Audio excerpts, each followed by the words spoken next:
আজকে তোর খবর আছে। ভাবি তুমি এমন করতে পারো না। সরলা এত বড় ক্ষতি তুই কেন করলি?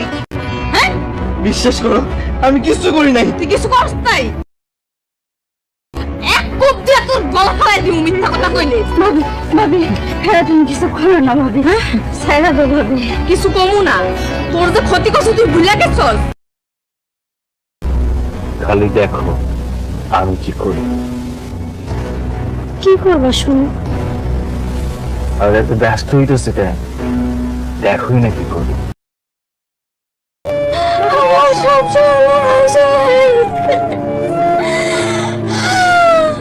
এত বড় সর্বনাশটা কে করলো গো? তোমার এত বড় সাহস, তুমি আমার ভাইরে দাউনি মারতে গেছিলা? গেছিলাম কারণ আপনার ভাই সরলার দোকান লুটপাট করছে। গুন্ডা পাঠিয়েছিলাম, একটা লোক আছে নাকি